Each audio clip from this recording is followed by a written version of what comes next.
வணக்கம். இன்னைக்கு நாள் எப்படி இருந்துச்சு? நல்லா இருக்கு. ஓகே.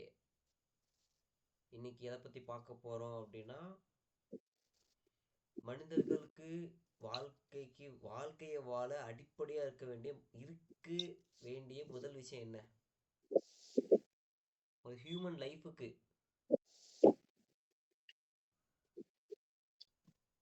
Food, clothing, shelter. இன்னும் பேசிக்கா. இன்னும் பேசிக்கா உயிர். எப்பா, உயிருக்கு அப்புறம் பேசிக்கா என்னப்பா கேட்க வேணும்? கேட்கற கேள்வி இதுதான். இல்ல, ஃபுட்டு, க்ளோத்திங், ஷெல்டர் தான். Food, clothing, shelter, okay. இதுக்கு பிரைமரியா ஒன்று இருக்கு. அதான் மணி. பா, உள்ற என்னைய. ஓகே. மணின்றது நீ வந்து ஃபுட்டு சாப்பிட்டு வேலைக்கு போய் சம்பாரிச்சு அதை வச்சு ஷெல்டர் வாங்க போற. ஃபுட்டுக்கு முன்னாடி ஒரு ஹியூமன் லைஃப் ஃபங்க்ஷன் ஆகிறதுக்கு ஒரு விஷயம் தேவை. என்னது? அதான் உயிர்.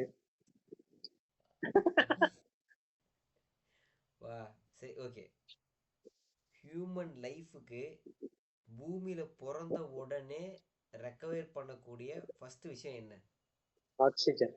ஆ, ஓகேவா? இதைத்தான் கேட்டேன். ஃபுட்டுக்கு முன்னாடி காத்து வேணும். நீரின்றி அமையாது உலகு. தண்ணியும் காத்தும் பிரைமரி, அதுக்கப்புறம் ஃபுட்டு, அதுக்கப்புறம் ஷெல்டர், அதுக்கப்புறம் என்ன சொன்ன? Clothing. Clothing. Food, clothing, shelter இப்படி வரும்னு வச்சுக்கவேன். ஷெல்டருக்கு அப்புறம் க்ளோத்திங் இல்லை, க்ளோத்திங் அப்புறம் தான் ஷெல்டர். ஸோ ஓகே, அது வந்து ஒரு செகண்டரி. ரொம்ப பேசிக்கான பிரைமரி என்ன அப்படின்னா தண்ணியும் காத்தும் தான். ஸோ ம். நம்ம பல வகையான பொல்யூஷன் பார்த்துருப்போம். அதில் நம்ம வந்து ஃப்யூச்சரில் எல்லாரும் மாஸ்க் போட்டுக்கிட்டு தான் ஆக்சிஜன் டேங்கை முதுகிலே சுமந்துக்கிட்டு ஸ்கூல் பேக் மாதிரி சுமந்துக்கிட்டு இருப்போம் அப்படின்ற மாதிரிலாம் படங்களில் பார்த்துருக்கோம். பட் இன் ரியாலிட்டியில் இன்னைக்கு அந்த நிலைமை தான் இருக்குது அப்படின்றது ஒரு அதிர்ச்சியான தகவல் தான். பட் இது ரெகுலராக நம்ம காதில் படுறதுனால அதை பெருசாக யாரும் சட்டை பண்ணிக்கிறது இல்லை. ஓ, இவ்வளோதானா அப்படின்ற மாதிரி மூவ் ஆன் ஆகி போயிடுறாங்க. நீ நானும் இன்னைக்கு உட்காந்து பேசிகிட்டு இருக்க இந்த மொமெண்ட்டில் டெல்லியில் ஏர் பொல்யூஷன் பயங்கரமாக இருக்குது. ரீசெண்டாக ம். ரெண்டு நாளைக்கு முன்னாடி கார்ப் 3 அப்படின்ற ஒரு லெவலுக்கு, கார்ப் அப்படின்னா கிரேடட் ரெஸ்பான்ஸ் ஆக்ஷன் பிளான் அப்படின்னு சொல்கிறாங்க. இந்த ஏர் குவாலிட்டி இண்டெக்ஸ் ஏக்யூஐ அப்படின்ற இண்டெக்ஸ் வந்து மெட்ரலாஜிக்கல் டிபார்ட்மெண்ட் கொடுக்குறாங்க. அது பிரகாரம் 201லேருந்து 300க்குள்ளே இருந்தால் கார்ப் 1, அதாவது கிரேடட் ரெஸ்பான்ஸ் ஆக்ஷன் பிளான் 1 வந்து இம்ப்ளிமெண்ட் பண்ணுறாங்க. 301 டு 400 இருந்துச்சுன்னா கார்ப் 2, 401க்கு மேலே இருந்துச்சுன்னா கார்ப் 3. 2 நாளைக்கு முன்னாடி கார்ப் 3, அதாவது 401 டு 401க்கு மேலே இருந்திருக்கு. ஏரோட குவாலிட்டி இண்டெக்ஸில் அவ்வளோ அந்த அளவு பொல்யூஷன் ஏரில் இருக்குது அப்படின்றது. ஏன் இப்படி இருக்குது அப்படின்றதுக்கு பல வைடான ரீசன்ஸ் நிறையா இருக்குது. ஃபஸ்ட்டு, அங்கே இருக்க பாப்புலேஷன் ஜங்க். ரொம்ப நெரிசலான ஒரு இடம். ரொம்ப சின்ன பிளேஸில் ஹியூஜ் க்ரௌடு வந்து உள்ளே வந்துட்டும் வெளியே போகிறாங்க, அங்கேயும் வாழ்கிறாங்க. இவங்க மூவ் பண்ணுற டிரான்ஸ்போர்ட், இந்த ஊரில் இருக்கக்கூடிய கீ இன்ஃப்ராஸ்ட்ரக்சர்ஸ், இண்டஸ்ட்ரீஸ், இந்த டிரான்ஸ்போர்ட் ஃபெசிலிட்டிஸில் இருக்க அந்த பிஸ்னஸ்க்காக கார்கோ கொண்டு போயிட்டு வர்றது, இந்த மாதிரி விஷயங்கள் எல்லாம் சேர்ந்து தான் இது எமிஷனில் ஒரு பார்ட்டாக ப்ளே பண்ணுது. இதுலேயும் முக்கியமான ஒரு விஷயம் ஸ்டபுள் பர்னிங். இந்த ஹரியானாலையும் பஞ்சாப்லையும் இருக்கக்கூடிய ஸ்டபுள் பர்னிங். ஸோ இன்னொரு இப்போ டெல்லி வந்து ஒரு யூனியன் டெரிட்டரி. ஹோம் அஃபேர் மினிஸ்டருக்கு டைரக்ட் கண்ட்ரோல் இருக்கிறது டெல்லியோட அந்த லா அண்ட் ஆர்டரில் அவர் டைரக்ட் கண்ட்ரோல் இருக்கும். மோஸ்ட்லி யூனியன் டெரிட்டரி சென்டரோட கண்ட்ரோல் தான் இருக்கும். என்னதான் அங்கே சீஃப் மினிஸ்டர் இருந்தாலும், சீஃப் மினிஸ்டர்ஸ் இருப்பாங்க, பட் அவங்க டைரக்டாக சென்ட்ரல் கவர்மெண்ட்டோட கண்ட்ரோலில் இருப்பாங்க, அவங்களோட கண் பார்வை கீழே இருப்பாங்க. இப்போ இப்போ ரீசெண்டாக தான் அங்கே டெல்லியில் எலெக்ஷன் முடிஞ்சு ஒரு அப்ராக்சிமேட்டாக ஒரு 1 இயர் கூட தான் இருக்கும். அங்கே வந்து இப்போ ஒரு ஃபீமேல் தான் சிஎம்மாக இருக்காங்க. அவங்க வந்து அவங்களால முடிஞ்ச பெஸ்ட்டை கொடுத்துக்கிட்டு இருக்காங்க. நிறையா நம்ம இந்த ரீசெண்டாக டெய்லி நியூஸில் வந்து நம்ம நிறையா பார்த்துருக்கோம். எம்சிடி, அதாவது முனிசிபல் கார்பரேஷன் ஆஃப் டெல்லி அப்படின்னு சொல்லக்கூடிய டிபார்ட்மெண்ட் என்னென்ன மிட்டிகேஷன்ஸ் எடுத்துட்டு இருக்காங்க இந்த ஏர் குவாலிட்டியை இண்டெக்ஸில் ஏர் குவாலிட்டியோட தரத்தை அதிகப்படுத்துறதுக்காக மேம்படுத்துறதுக்காக எந்தெந்த மாதிரியான சொல்யூஷன்ஸ் எல்லாம் கொண்டு வந்து இம்ப்ளிமெண்ட் பண்ணுறாங்க நிறையா பார்த்துருக்கோம். ஆனால் எந்த அளவுக்கு இவங்க மிட்டிகேஷன் எடுத்தாலுமே அந்த லெவலை வந்து நார்மல் லெவலுக்கு கொண்டு வர்றது ரொம்ப சிரமமாக இருக்குது. இவங்களும் வந்து க்ளவுட் சீடிங் பண்ணுறாங்க. அதாவது மேனுவலாக மழை பெய்ய வைக்கிறதுக்காக மேலே போய் மேகங்கள் நிறையா டெல்லியை சூழ்ந்துருக்கப்ப பொட்டாசியம் நினைக்கிறேன், ஐ திங்க் அது ஒரு சால்ட் மெட்டீரியல் தான், அதை போயிட்டு மேகங்கள் அப்படி ஸ்ப்ரெட் பண்ணுறதுனால ஆர்டிஃபிஷியலாக மழை வரும். இப்படி ஆர்டிஃபிஷியலாக ரெயினை கிரியேட் பண்ணுறது மூலிமா என்ன நடக்கும் அப்படின்னா மழை துளி வானத்துலேருந்து பூமியில் வந்து படுறப்ப தன்னை சுற்றி இருக்கக்கூடிய காற்றுல இருக்க பார்ட்டிக்கலை அதை அப்படியே அப்சர்வ் பண்ணிக்கும். அந்த இடம் தண்ணியோட வெயிட்டுக்கு அந்த பார்ட்டிக்கல் தண்ணியில் பட்ட உடனே அதுவும் வெயிட்டு சேர்ந்துடும். ஸோ காற்றுல இருக்கிற அந்த டஸ்ட்டு வந்து தண்ணியோட சேர்ந்து லேண்டுக்கு வந்துடும். அப்போ இந்த மாதிரி காற்றுல இருக்கிற டஸ்ட் பார்ட்டிகல்லாம் கொஞ்சம் வெயிட்டு ஏறி அந்த தண்ணியோட தண்ணியாக பூமிக்கு நிலத்துல வந்து விழுந்ததுனால ஏர் குவாலிட்டி பியூரிஃபை ஆன மாதிரி வாட்டர் ஏர் என்ன வாட்டர் பியூரிஃபை எப்படி வாட்டர் பியூரிஃபை பண்ணுதோ வாட்டருக்கு டஸ்ட்டை பியூரிஃபை பண்ணுதோ அந்த மாதிரி க்ளவுட் சீடிங் மூலயமா காற்றை பியூரிஃபை பண்ணலாம் அப்படின்றது ஒரு இருக்கக்கூடிய ஒரு சொல்யூஷன் தான். இந்த பார்ப்போம் நம்ம பெரியவங்கெல்லாம் மண் வாசலாக இருந்துச்சு அப்படின்னா தண்ணி தெளிப்பாங்க புழுதி பறக்காமல் இருக்கணும் அப்படின்றதுக்காக.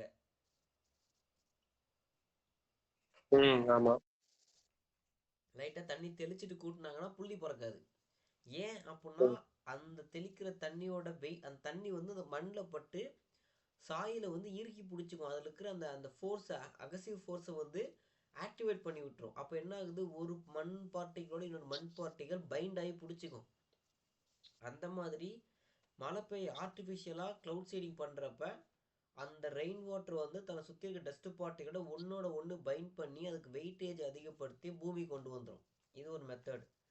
ரெண்டாவது, எல்லா டைமும் மேகம் மேலே இருக்காது அப்படின்றதுனால எங்கெங்கெல்லாம் முக்கியமாக புகை வெளியே கிளம்புதோ டஸ்ட் பார்ட்டிக்கல் வெளியே கிளம்புதோ அந்த இடத்துல என்ன பண்ணுறாங்கன்னா ஸ்ப்ரிங்க்லர்ஸ் வைக்கிறாங்க. இப்போ இந்த டிராஃபிக் ஜாம் சிக்னல் இருக்கு இல்லையா, ஒரு ரோட்ஸ்க்கும் டிராஃபிக் சிக்னல் இருக்கும். அந்த சிக்னல் ரெட் லைட் அப்போ நிறையா வண்டிகள் நிற்கும். அப்போ அந்த வண்டிகள் வந்து வெளியேற புகை வந்து காற்றுல கலக்காமல் இருக்கிறதுக்கு அந்த அந்த குறிப்பிட்ட டிஸ்டன்ஸுக்கு வந்து பார்த்தா அப்படின்னா 2 சைடு ஏர் ஸ்ப்ரிங்க்லர்ஸ் வச்சு காற்று எந்த பக்கம் போதோ அந்த பக்கம் இந்த ஏர் ஸ்ப்ரிங்க்லர்ஸோட இந்த வாட்டர் ஸ்ப்ரே ஆகி போகும். இந்த ஸ்ப்ரேயான வாட்டரும் இந்த டஸ்ட் பார்ட்டிகளும் சேர்ந்து வெயிட்டேஜ் ஆகி பூமிக்கே இறங்கிரும் அப்படின்றது ஒரு மிட்டிகேஷன், ஒரு ஒன் ஆஃப் த சொல்யூஷன் அவங்க ட்ரை பண்ணுறது. ரெண்டாவது, ப்ராப்பரான வேஸ்ட் மேனேஜ்மெண்ட். எதையும் அன்வான்டாக கொண்டு போய் எரிக்காமல் ப்ராப்பராக டிவைட் பண்ணி வாங்கி சாலிட் வேஸ்ட் எல்லாத்தையும் கம்ப்ரஸ் பண்ணி குப்பை கொடுத்த ஒட்டுக்கா போட்டு எரிச்சிடாம ரொம்ப டைட்டாக பார்த்துக்கிறாங்க. இது ரெண்டும் இல்லாமல் ஸ்மாக் டவர்ஸ், அது பார்த்தீங்கன்னா ஸ்மாக் டவர்ன்றது ஒரு பெரிய டவராக இருக்கும். ஒரு 5 மீட்டர் 6 மீட்டருக்கு ஹைட்டுக்கு இருக்கும். மேல் பக்கம் வந்து ஓப்பன் ஸ்பேஸாக கொடுத்துருப்பாங்க. கீழே வந்து ஃபேன்ஸ் கொடுத்துருப்பாங்க. ஒரு வாட்டர் கேன் மாதிரி வச்சுக்கோங்க. இந்த வாட்டர் கேன் மாதிரி இருக்குது அப்படின்னா இங்கே இந்த டாப்பில் வந்து பார்த்தீங்கன்னா ஃபேன்ஸ் இருக்கும். சரி, இங்கே பாட்டமில் ஃபேன்ஸ் இருக்கும். இங்கெல்லாம் ஓப்பன் ஸ்பேஸாக இருக்கும் காற்று உள்ளே போகிற மாதிரி. இந்த சென்டர் பாடி ஃபுல்லாக ஃபில்டர்ஸ் இருக்கும். ஒரு 5000க்கும் மேற்பட்ட ஃபில்டர்ஸ் இருக்கும். கீழே இருக்க ஃபேன் ஓடுறப்ப உள்ளே வந்து காற்று இழுக்கும். அப்போ ஏர் வந்து டாப் வழியாக உள்ளே இறங்கி இந்த ஃபில்டர் வழியாக கோத்து ஆகி கீழே வரப்போ அந்த ஃபில்டர்ஸ் வந்து அந்த காற்றுல இருக்க டஸ்ட் எல்லாத்தையும் கேப்சர் பண்ணி வச்சுக்கும். பியூரிஃபைடு காற்று வெளியே வரும் அப்படின்றது ஒரு டெக்கு. ஸோ ஸ்மாக் டவர்ஸும் அங்கங்கே வந்து அமைச்சிருக்காங்க. பட் இந்த ஸ்டெப்ஸ் எல்லாம் எடுத்தும் கூட ஒரு சின்ன பார்ட் ஆஃப் ப்ராப்ளத்தை தான் இவங்களால வந்து மேனேஜ் பண்ண முடியுது. ஸோ இன்னும் இது எப்போ கண்ட்ரோல் பண்ணலான்னு சொல்லிட்டு தான் ஸ்கூல் குழந்தைங்களை வந்து 50% வந்து ஹைபிரிட் கிளாஸாக ஒன்று ஸ்கூலுக்கு வரலாம், வரவங்க வீட்டிலேருந்து படிக்கலாம் அப்படின்ற மாதிரி மாற்றுறாங்க. இன்னும் அடுத்த கட்டமாக போயிட்டு 50% பாப்புலேஷனுக்கு ஒர்க் ஃப்ரம் ஹோம் கொடுங்க. உங்கள் கம்பெனியில் 100 பேர் வேலை செய்கிறாங்கன்னா 50 பேருக்கு ஒர்க் ஃப்ரம் ஹோம் கொடுங்க அப்படின்றாங்க. BS3 டைப் ஆஃப் பெட்ரோல் இன்ஜினையும் BS4 டைப் ஆஃப் டீசல் இன்ஜின்ஸையும் அதுக்கும் பிற்கால ஓல்டு இன்ஜின்ஸையும் பேன் பண்ணுறாங்க. டிராஃபிக் சிக்னலில் வண்டி நிற்கிறப்ப வண்டி இன்ஜின்ஸை கட்டாயமாக ஆஃப் பண்ணி வைக்கணும் அப்படின்னு ஸ்ட்ரிக்டாக கவனிக்கிறாங்க. எந்த வேஸ்ட்டு மேனேஜ் பண்ணக்கூடிய இடத்துலையும் இல்லை வேஸ்ட்டு லேண்ட்லேயும் ஃபயர் பற்ற வச்சு எதுவும் எரிக்கக்கூடாது, ஓப்பன் ஸ்பேஸில் எதுவும் எரிக்கக்கூடாது அப்படின்னு ரூல் போடுறாங்க. ஒரு இண்டஸ்ட்ரீஸ்லேருந்தும் எவ்வளவு வேஸ்டான ஹேர் பொல்யூட்டன்ட் வெளியே வருது அப்படின்றத ரொம்ப இன்டென்சிஃபைடாக கவனிச்சுக்கிட்டே வந்து அவங்களால முடிஞ்ச அளவுக்கு மிட்டிகேஷன் ஸ்டெப்ஸையும் அதுக்கும் மேற்கொண்டு எப்படியெல்லாம் பிளான் பண்ணி அதை குறைக்கலான்ற ஸ்டெப்ஸும் எடுத்துக்கிட்டே இருக்காங்க. பட் இது எவ்வளவு எடுத்தும் லெவல் 3லேருந்து கார்ப் 3லேருந்து கார்ப்புக்கு 2க்கு தான் வந்திருக்காங்க இன்னைக்கு. 2 நாளைக்கு முன்னாடி வந்து கார்ப்பு 3ல் இருந்துச்சு. அதை இப்போ ஏர் குவாலிட்டி இண்டெக்ஸ் வந்து 301லேருந்து 400க்குள்ளே தான் இருக்குன்றதுனால இங்கே இருக்காங்க. இன்னும் எக்ஸ்ட்ரா ஒரு ஸ்டெப்பு போயிட்டு கன்ஸ்ட்ரக்ஷன் எப்படியெல்லாம் பண்ணுறாங்க, அதில் எவ்வளோ வேஸ்ட்டு கிளப்புறாங்க, ரோட் கிளீனிங் பண்ணுறவங்கள ப்ராப்பராக பகல் டைமில் பண்ண வேண்டாமல் நைட் டைமில் பண்ண வச்சு அதுக்கான ப்ரொசீஜர்ஸ் எல்லாம் ப்ரிகாஷன்ஸ் எல்லாம் எடுக்க வச்சு ரொம்ப ரொம்ப கவனமாக பண்ணவங்க கூட இதை கண்ட்ரோலுக்கு கொண்டு வரது ரொம்ப சிரமமாக இருக்குது. ஏன் அப்படின்னா இது இவங்க கண்ட்ரோலில் இல்லை, இந்த யூனியன் டெரிட்டரியோட கண்ட்ரோல் இல்லை. பஞ்சாப் ஹரியானாவில் அங்கே இருக்கிறதும் இந்த மான்சூன் சீசனில் அங்கேருந்து அப்படியே காற்று ட்ராவல் ஆகி இந்தாண்ட வந்துடும். ஸோ இது இவங்களோட அடிஷ்னல் தொல்லை. இதுக்கு என்னதான் சொல்யூஷன் அப்படின்னு பார்த்தோம் அப்படின்னா, ஏன் இந்த பிரச்சனை வந்து இவ்வளோ ஸ்டெப்ஸ் எடுத்தோம், இப்போ இத்தனை வகையான ஸ்டெப்ஸ் எடுத்தோம் ஒரு எண்டு பாயிண்ட்டுக்கு போகாமல் இதுலேயே சுற்றிட்டு இருக்கிறதுக்கு என்ன காரணம் அப்படின்னு பார்க்குறப்ப இந்த ஏர் பொல்யூஷனோட பாதிப்பை எந்த ஒரு டிபார்ட்மெண்ட்டுமே ஃபுல் ரெஸ்பான்சிபிலிட்டி எடுத்துக்கல. இப்போ நான் ஒரு கம்பெனியில் ஒர்க் பண்ணுறேன், ஒரு சின்ன மிஸ்டேக் நடந்துருச்சு அப்படின்னா பர்டிகுலர் எந்த டிபார்ட்மெண்ட் காரணம் அப்படின்னு ஃபைன் பண்ணி அந்த டிபார்ட்மெண்ட் அதை சரி பண்ணணும் அப்படின்னா அந்த டிபார்ட்மெண்ட்டுக்கு ஃபைன் பனிஷ்மெண்ட் அப்படின்னு ஏதோ ஒன்று கொடுப்பாங்க. அவங்க சரியாக இருந்திருந்தால் இது சரியாக நடந்திருக்கும் அப்படின்ற ஒரு ஆங்கிளில் ஒன்று சரி பண்ணுங்க, தண்டனை அனுபவிங்கன்ற மாதிரி ஒரு ஸ்டேட்டுக்கு கொண்டு வந்து நிறுத்தியிருப்பாங்க. பட் இங்கே என்ன அப்படின்னா ஒரு 9 to 10 விதமான 10 டிஃப்ரெண்ட்டான டிபார்ட்மெண்ட்ஸ் இது சம்மந்தப்படுது இன்டைரக்டாக. அதுக்கு ஒரு சிலது மட்டும் நான் படிக்கிறேன். என்ன அப்படின்னா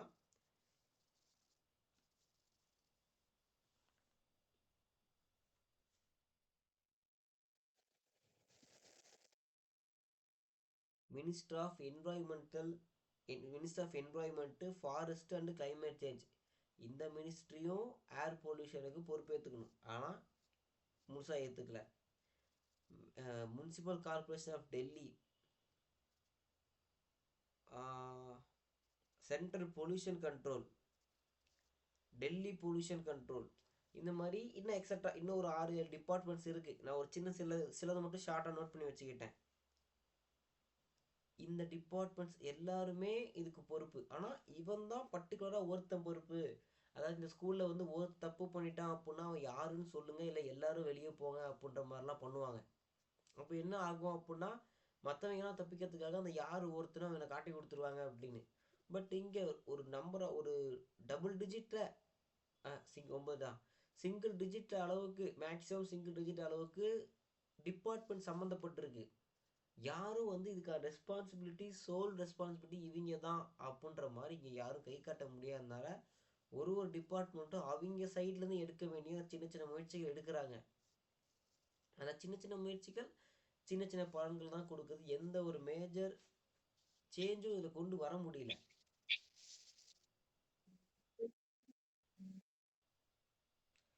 ஆனால் ரிசல்ட்ஸ் இருக்கு. இந்த சின்ன சின்ன எக்யூப்மெண்ட்ஸும் இந்த சின்ன சின்ன இம்ப்ளிமெண்டேஷனும் ஆல் ஓவர் டெல்லி இல்லை, பட் எங்கெங்கெல்லாம் இம்ப்ளிமெண்ட்ஸ் ஆகிருக்கோ அதில் ஒரு சில இடங்களில் நல்ல ரிசல்ட் இருக்குது. நிறைய ஸ்டேட் பீப்புள் அதில் வந்து சம்மந்தப்படுறாங்க. பொலிட்டீஷியன் சம்மந்தப்படுறாங்க, சயின்டிஸ்ட் சம்மந்தப்படுறாங்க, நிர்வாகிகள் சம்மந்தப்படுறாங்க, மக்கள் சம்மந்தப்படுறாங்க, வாலண்டியர் சம்மந்தப்படுறாங்க. இத்தனை பேரோட ஆர்வம் இருந்தாலும் இப்போ சயின்டிஸ்ட் எல்லாம் வந்து அவங்க வந்து ஸ்ட்ராங்கான ஸ்ட்ரக்சரல் இல்லை, ப்ராப்பராக ஸ்ட்ரக்சர்ஸ் இல்லைன்னு கம்ப்ளைண்ட் பண்ணுறாங்க.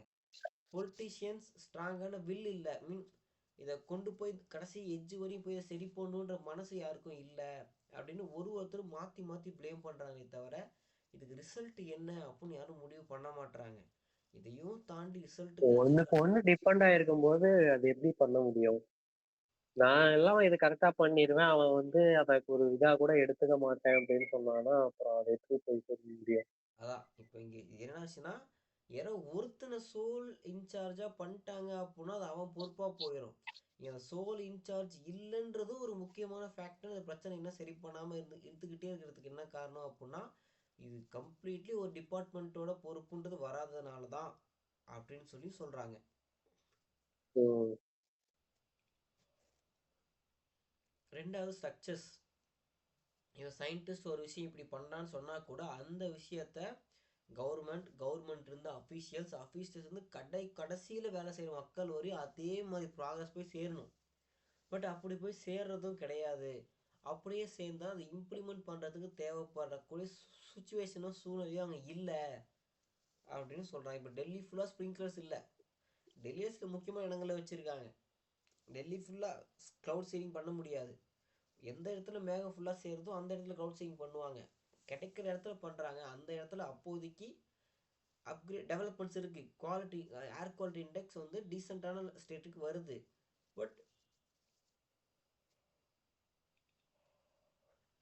அதை லாங் டேர்ம் எஃபெக்டாக கொண்டு போக முடியலன்றது ஏன் அப்படின்னா இப்படி ஒரு சோலோவான டிபார்ட்மெண்ட் இதுக்கு இன்சார்ஜுக்கு இல்லை அப்படின்றதும்.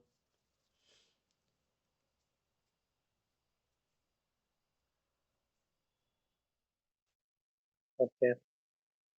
ரெண்டாவது இப்போ இவங்க கொண்டு வர ஸ்மார்ட் டவர்ஸ் எல்லாம் பார்த்தா அப்படின்னா இந்தியாவோட டெக் கிடையாது. இந்த ஸ்மார்ட் டவர்ஸ் எல்லாம் வந்து ஃபாரின்ல இருந்து அவங்க ஊர்ல ஏர் குவாலிட்டி இம்ப்ரூவ் பண்ணுறதுக்கு எப்படியெல்லாம் மிட்டிகேஷன்ஸ் சொல்யூஷன்ஸ் கொண்டு வராங்க, எந்தெந்த சொல்யூஷன்ஸ் எல்லாம் ஃபாலோ பண்ணுறாங்கன்னு அப்சர்வ் பண்ணிட்டு அந்த மாதிரி விஷயங்களை இங்கே வைக்கிறாங்க. பட் அதையும் வைடாக பண்ணுறதில்ல.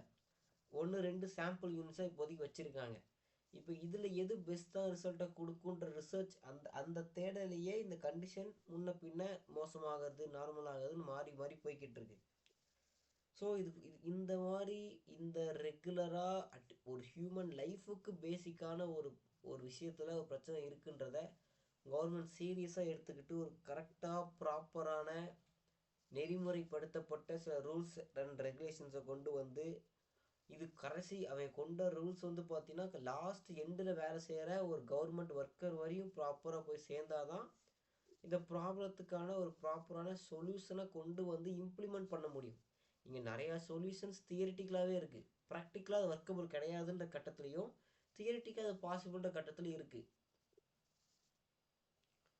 ஸோ இப்போ திட்டங்கள் ஆரம்பிக்கிறப்பே நம்மக்கிட்ட என்ன இருக்குது, அந்த நமக்கு லாஸ்ட் எண்டில் ஒர்க் பண்ணக்கூடியவங்களால எந்தெந்த மாதிரி விஷயங்களில் அண்டர்ஸ்டாண்ட் பண்ணி சீக்கிரமாக ஒர்க் பண்ண முடியுன்ற டேட்டாவை வச்சு சில சொல்யூஷன்ஸை கொண்டு வந்தாங்க அப்படின்னா அதோட இம்ப்ளிமெண்டேஷனும் ஃபாஸ்ட்டாக இருக்கும், ரிசல்ட்டும் அதுக்கேற்ற மல்டிடியூடில் வந்து கொடுக்கும் அப்படின்றது சில அரசியல் ஆர்வலர்களோட ஒருமித்த கருத்தாக இருக்குது.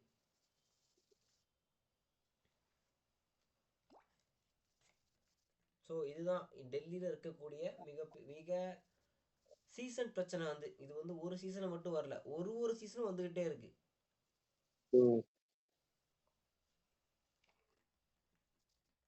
ஓகே. ஸோ இது வந்து ஒரு விடை தெரியா ஒரு $1,000,000 கொஸ்டின் அப்படின்ற மாதிரி இருக்கிறதுனால இதுக்கான விடை என்னன்னு மக்கள் வைடா இந்த ஆர்வலர்கள் இந்த வாலண்டியர்ஸ் நினைக்கிறது என்ன அப்படின்னா, ஸ்ட்ரிக்டான ரூல்ஸ் இருக்கணும், கிரவுண்ட் லெவலில் என்ன டெக் இருக்கோ என்ன அண்டர்ஸ்டாண்டிங் இருக்கோ அதை வச்சு இதை எப்படி பிளான் பண்ணி இதை சால்வ் பண்ணலான்ற ஆங்கிளில் அப்பர் ஸ்டேட்டில் இருக்க சயின்டிஸ்ட் பொலிட்டிஷியன்ஸ் யோசிச்சாங்க அப்படின்னா ப்ராப்பராக தியரிட்டிக்கலாக மட்டும் இல்லாமல் ஒர்க்கபுளாக கிரவுண்ட் லெவலில் ஒர்க்கபுளாகவும் இருக்கும் அப்படின்னு சொல்ல வராங்க. ஸோ இதுதான் ஏர் பொல்யூஷன் பற்றி. ஏதாச்சும் கேள்விகள் இருக்கா? இல்லை. ஓகே. ஸோ இன்னொரு நியூஸ் என்ன அப்படின்னா, இந்தியாவில் வந்து இந்தியா வந்து மொத்தமாக 68,000 கிலோமீட்டர் ட்ரெயின் ட்ராக்ஸ் வச்சுருக்கோம். இந்தியா உலகத்தோட லார்ஜஸ்ட் ரயில் லைன் இந்தியாவில் இருக்குது. 68,000 கிலோமீட்டர்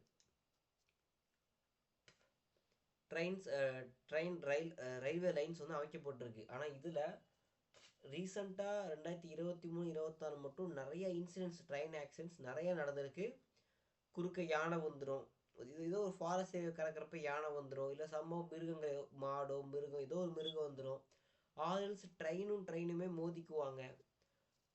இது மாதிரி பிரச்சனைகள் தொடர்ந்து நடக்கிறப்போ தான் இண்டிஜினஸான ஒரு டெக்கு கவாச் அப்படின்னு ஒரு டெக்கை வந்து இன்ட்ரடியூஸ் பண்ணுறாங்க.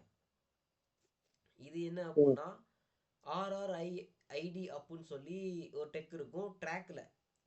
அது வந்து ம், இங்கேருந்து சிக்னல் ட்ரெயின் வந்துருச்சு அப்படின்ற சிக்னலை இங்கேருந்து வந்து பார்த்தீங்கன்னா ஸ்டேஷனுக்கு அனுப்பும். ஸ்டேஷன்ல இருந்து சிக்னலை ட்ரெயினுக்குள்ள லோக்கோமோட்டிவ் டிவைஸ்னு ஒன்று வச்சுருக்காங்க. அது வந்து இந்த ட்ரெயின் எந்த ஸ்பீடில் போய்கிட்டு இருக்கு, 80 கிலோமீட்டருக்கு மேலே போச்சு அப்படின்னா ஆட்டோமேட்டிக்காக இண்டிகேஷன் கொடுக்கும். அந்த இண்டிகேஷனை அந்த ஒரு 30 செகண்டுக்குள்ள அதுக்கான ரிப்ளை ஒன்று ஓகேன்னு சொல்கிறதோ இல்லை ட்ரெயின் ஸ்பீடை குறைக்கிறதோ பண்ணல அப்படின்னா ஆட்டோமேட்டிக்காக அதுவே 80 80க்கு மேலே கிலோமீட்டர் ஸ்பீட் இருந்துச்சுன்னா ஆட்டோமேட்டிக்காக ஸ்லோ பண்ண ஆரம்பிச்சிடும் ட்ரெயினை. அந்த லோக்கோ ம், பைலட் வந்து ட்ரெயினை ஸ்லோ பண்ணாட்டி அதுவே ஆட்டோமேட்டிக்காக அதை கையில் எடுத்துக்கும். ஏன்னா பிரேக் சிஸ்டமும் அது கூட அட்டாச் பண்ணப்பட்டிருக்கு, லிங்க் பண்ணப்பட்டிருக்கு. ம். இப்போ இதை வந்து பார்த்தீங்கன்னா ட்ரையல் ரன்னா சதர்ன் ரயில்வேஸ் வந்து பார்த்தேன் அப்படின்னா 1465 கிலோமீட்டருக்கு அமைச்சிருக்காங்க. ஏன் சதர்ன் ரயில்வேல தான் ஒரே பிரச்சனையா இருக்கா? இல்லை, இது வந்து இந்தியா ஃபுல்லாக கொண்டு வரணும். இனிஷியல் ஸ்டேஜில் கவாச்சு 1 இனிஷியல் கவாச்சை வந்து பார்த்தீங்கன்னா இங்கே இல்ல ஆயிரத்தி அடிக்கடி இல்ல நான் என்ன சொல்ல வரேன்னா, அடிக்கடி பிரச்சனை வர இடத்துல வச்சாதானே இது ஒழுங்கா வேலை செய்யுதாங்கிறது தெரிய வரும். வா கரெக்டு தான், பிரச்சனை இடத்துல வைக்கணும். ட்ரையல் ரன் ஏன் இங்கே வச்சாங்க அப்படின்னா நீ ரொம்ப கன்ஜெக்ஷன் வச்சுக்கோங்க, நீ அங்கே ட்ரெயினை நிறுத்தி ஒர்க் பண்ண முடியாது. அது ஒரு பிஸியான ட்ராக், நீ அந்த ட்ராக்ல ட்ரெயினை நிறுத்தி இந்த மாதிரி ஒர்க்ஸ் பண்ணிகிட்டு இருக்க முடியாது. ஸோ இதை எங்கே ஃப்ரீயாக இருக்குமோ எந்த இடத்துல அந்த ட்ராக்ஸில் இதெல்லாம் ஃபிட் பண்ணி ட்ரையல் பார்க்கக்கூடிய அளவுக்கான வசதிகள் இருக்குமோ அங்கே செக் பண்ணி முடித்தாங்க இனிஷியல் ஸ்டேஜில். இப்போ north Indian railways north Indian ரயில்வேஸில் ஒரு 465 கிலோமீட்டருக்கு மட்டும் கவாச்சி 4.0 அப்படின்னு சொல்லக்கூடிய ஒரு மாடலை வந்து இணைச்சிருக்காங்க. இதில் என்ன அப்படின்னா முன்ன இருந்த ஆர்ஆர்எஃப்டி ஆர்ஆர்ஐடி அப்படின்ற அந்த ட்ராக்ல இருக்கக்கூடிய சென்சாருக்கு வந்து பார்த்தீங்கன்னா நேமிங்ஸ் கொடுத்துருக்க மாட்டாங்க, நம்பர்ஸ் கொடுத்துருக்க மாட்டாங்க. இப்போ என்ன அப்படின்னா ஒரு ஆர்ஆர்ஐடி அப்படின்றதுக்கும் இன்னொரு ஆர்ஆர்ஐடின்றது ஐடிக்கும் நம்பர்ஸ் கொடுத்துருப்பாங்க. அப்போ இந்த எந்த ஆர்டியை தாண்டி pin point location of a train, இதை தாண்டி இப்போ இங்கே ட்ரெயின் வந்துக்கிட்டு இருக்கு, இதை தாண்டி வந்துருச்சு, இதை தாண்டி வந்துருச்சுன்னு ஒரு பர்டிகுலர் ஸ்பாட்டுக்கும், ஏன்னா ஒரு இடத்த 85ல் போகலாம், அது அடுத்த ஆர்எஃப்டி டேக் வரத்துக்குள்ள ஸ்லோ ஆகலாம், ஸ்பீட் ஆகலாம். திடீர்னு ட்ரெயின் வந்து ஸ்லோ டவுன் ஆயிடுச்சு அப்படின்னா இது வந்து அவங்களுக்கு யாருக்கு ஸ்டேஷனில் உட்காந்துருக்க டீமுக்கு தெரியணும். அதனால ஏதோ ரேண்டமாக ஒரு இடத்துல மட்டும் வைக்காம தொடர்ச்சியாக ஆர்ஆர்ஐடி அப்படின்னு அந்த டெக்கை வந்து ட்ராக்ல வந்து ஃபிட் பண்ணுறாங்க.